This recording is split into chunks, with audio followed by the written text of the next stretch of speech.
Hello guys, welcome. Collective reading tayo ngayon. Tingnan natin kung ano yung current energy ng person mo.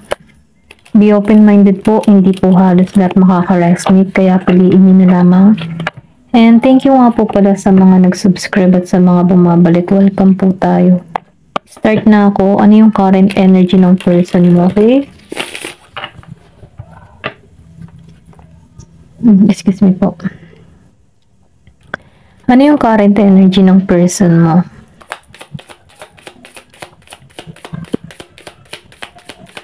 Oh, tumalsik to. Meron ditong 6 of Wands. Wow. Meron ditong magkikitang muli. Ito yung intention niya. Okay, 6 of Wands.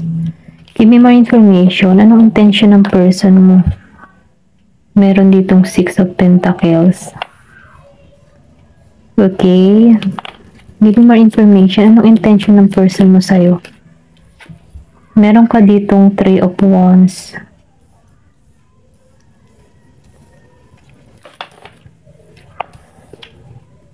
Meron ditong the Star. Give me more information. Anong intention ng person mo sa'yo? Meron ditong 6 of Cups upright. Give me more information. Anong intention ng person mo sa'yo? Ace of Pentacles. Meron ditong Ace of Swords reverse. Give me more information. Anong intention ng person mo sa'yo? Page of Swords. Okay. Meron ako nakikita ditong Aries, Leo, Sagittarius. Bottom of the deck, Temperance. Ganda. Okay. Meron ako nakikita ditong Aries, Leo, Sagittarius, Virgo, Capricorn, Taurus, and Scorpio, Cancer, and Pisces, Gemini, Aquarius, and Libra. Pinaka-current energy ng person mo itong Temperance, 2 of Swords, and the Hierophant. Okay? Yung nakikita ko. So, ngayon, itong person mo, kumbaga, nafe-feel ko dito yung tipo na gusto niyang mabalanse yung connection. Gusto niyang magsimula, yung bang revert. Gusto niyang i-revert muli yung connection na meron kayo. Gusto niyang punuan yung mga pagkukulang niya sa'yo. Kumbaga, nafe-feel ko dito na nagmamasid to sa'yo sa mga ginagawa mo. Then, nafe-feel ko din dito yung fertility. May pagbunga sa inyong dalawa. Kumbaga, nakikitaan ko dito sa 2 of Swords. Meron tong mga nilihim sa'yo pero handa na siyang ibulgar kung ano yung mga nilihim niya sa'yo. Kumbaga, nafe-feel ko dito yung nahirapan siya sa sitwasyon ng pagkakawala ninyong dalawa. Nakikitaan ko rin dito na umaasa to kasi sinusunod niya na yung kanyang intuition dito. Then, nafe-feel ko din dito, na ginagabayan to, maybe nagkaroon to ng realization, ginising na, at itong tao na ito ay umaasa. Meron tong hinihiling, minamanifest kay God, si Star, sa mga bituin, pwede rin sa buwan, okay? Then itong tao na ito, nafe-feel ko dito na malaki na yung pagkakawala ninyo, nagkaroon siya ng respeto para sa'yo kasi doon niya na-experience o doon niya naramdaman na mahalaga ka para sa kanya, okay? At dahil doon nafe-feel ko din dito na itong tao na ito, kumbaga dahil sa paggising sa kanya, humihiling to sa langit kay God na magbago yung connection yung dalawa. Ito rin nakikita ko. Okay, tingnan pa natin dito. Nakikitaan ko rin dito na yung susi, kumbaga may pagkising, then lumabas din ng strength. So, ibig sabihin, meron na tong katatagan, lakas ng loob na tumungo sa'yo, okay? Hindi halos lahat makaka-resonate, kaya piliin nyo na lamang dahil ito lang yung nakikita ko. Meron kang person dito na Leo, dahil lumabas si 6 of Wands, 6 of Pentacles, 3 of Wands, and the Star. So, ito yung gusto niya mangyari, si 6 of Wands, okay? Reunion, may ikakasal, marriage, engage. Nausa na maraming makakasaksi sa inyong dalawa sa kaganapan. Kasi itong tao na to, nagkaroon to ng realization. may paggising. Hindi niya kasi tanggap yung pagkawala mo sa buhay niya. Dahil dun siya natauhan itong tao na ito. Meron tong hinihiling, confirmation sa star, meron tong hinihiling at gusto niyang maging matagumpay yung connection yung dalawa. Then nakikitaan ko to, may plano to.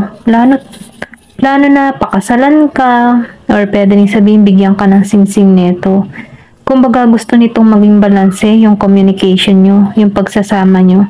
Kumbaga nafe-feel ko dito yung age gap. Maybe meron kayong age gap sa inyong dalawa. 6 years, pag-itan, 5 years, 3 years.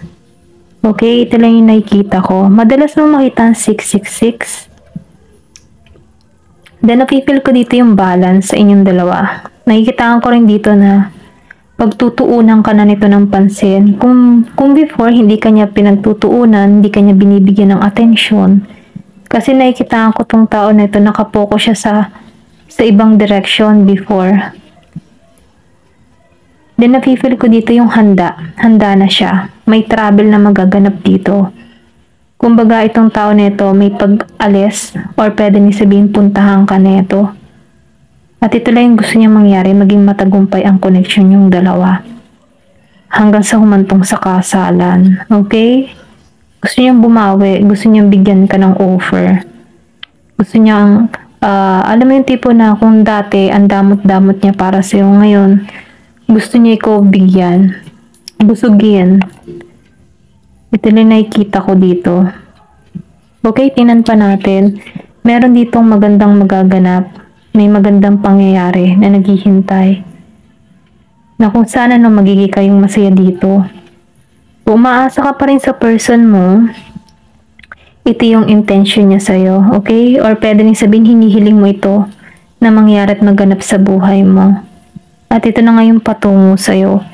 Lumabas si 6 of Cups and Ace of Pentacles and Ace of Swords reverse.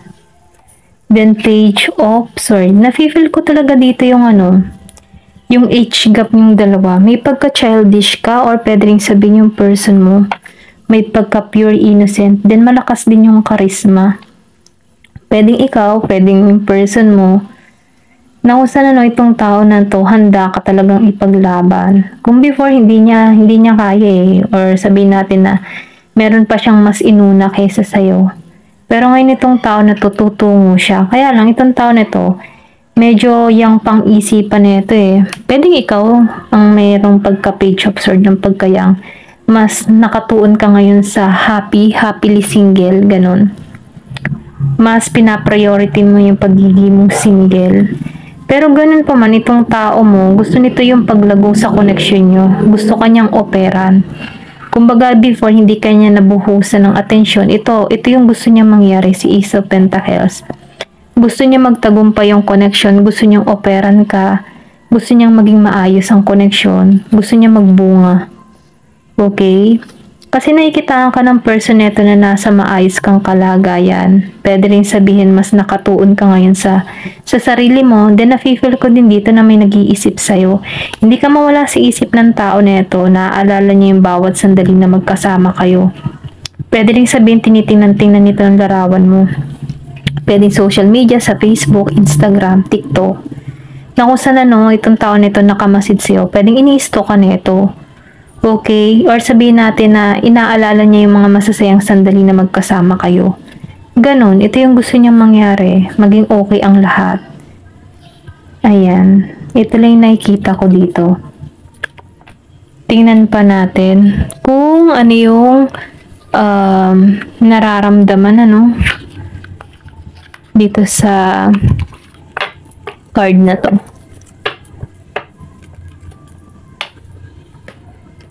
Give me the message. Ano yung kanyang intention or malalim na nararamdaman sa'yo? Okay? Tingnan natin tong True Love Oracle card. Kung ano yung kanyang totoong nararamdaman. Give me more information. Ano ba yung kanyang nararamdaman sa'yo?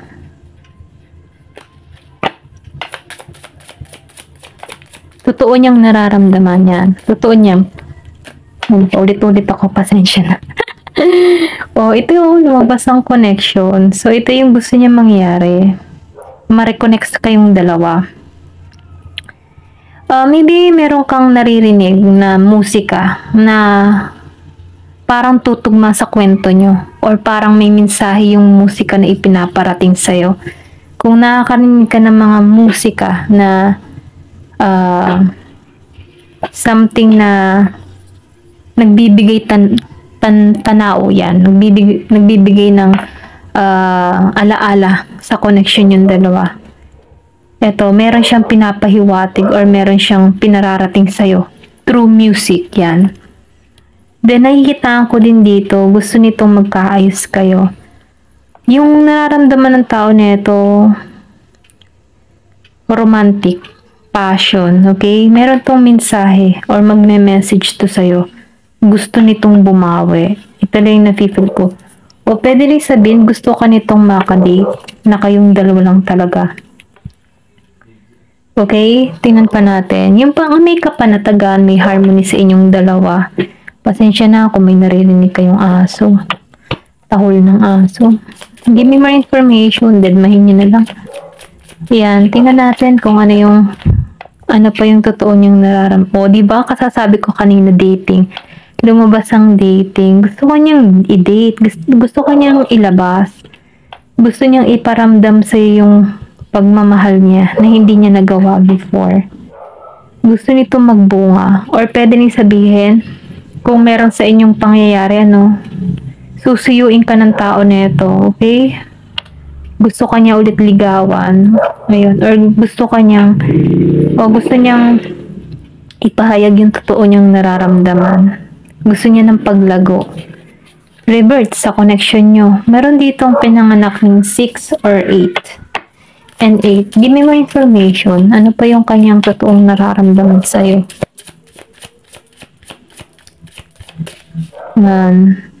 Resolving conflict, diba? Gusto niyang matapos na yung away nyo.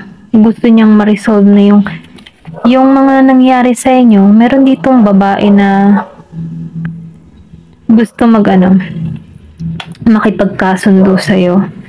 Yung bang mag heart to kayo. Kumbaga gusto nito na magkaroon kayo ng kaliwanagan, magkaintindihan, magkaisa. Then, gusto nito ng kapayapaan sa inyong dalawa. Yung bang maging maayos na kayong dalawa. Pakawalan na yung mga nangyaring hidwaan sa nakaraan. At magkaroon ng harmony ang bawat isa. Okay? Ito na yung mensahe dito. Kasi, yung nararamdaman ng tao na to, andun pa rin umaapoy pa rin meron pa rin burn o fire, yan. May fire pa para sa'yo. Kasi nakikitaan ka nito na maybe nalulungkot ka kung mapalalaki, mapababae o vice versa. Meron ditong tao na nalulungkot. Kumbaga namimiss niya itong tao na to. At meron din taong dito na tutungo sa'yo. O pwede rin naman kung ikaw ay lalaki at gusto mo pang ayusin, gusto mong tumungo dun sa person mo. Magkaroon ng pagkakaayos. Okay? Ayan. Give me more information. Ano pa yung gusto mangyari? Ano pa yung malalim na intention? Ayan. Lumabas to, creativity. So, nakikitaan ko dito yung pag-asa, harmony, pagbabago, tagumpay. Meron din akong nakikita ditong travel. Kumbaga, ito yung gusto mangyari ng tao mo. O pwede rin sabihin ikaw, mabuksan muli yung pintuan para sa inyong dalawa. Para ba maging maayos na? Then, nakikitaan ko rin dito, yung diamond. Gusto nito yung totoong hangarin niya sa'yo. Yung bang magiging na siyang totoo sa'yo. Para kayong aklat. Alam mo yung aklat? Sa bawat pahina. Tapos na yung past. At gusto nito magsimula sa new chapter. Magsimula ba? May pagbabago. May pag-asa. Pagmamahalan. Transformasyon. At maging totoo. Kasi itong taong ito, malalim yung nararamdaman nito nagkaroon to ng kaliwanagan or pwede rin sabihin, ito yung gusto mo mangyari dito. Okay? So, nafe-feel ko dito, no, yung happiness, tagumpay na naghihintay. Kailangan lang dito yung pagkakaisa. Ayusin kung ano yung naging issue. Meron ditong 26. Meron din 7. So, sexual freedom. Lumabas ang sexual freedom. So, attraction to. Infinity ang nakikita ko dito. Kumbaga, no, pagniniig ng bawat isa. Na kung saan, ginagabayan ang bawat isa para rito.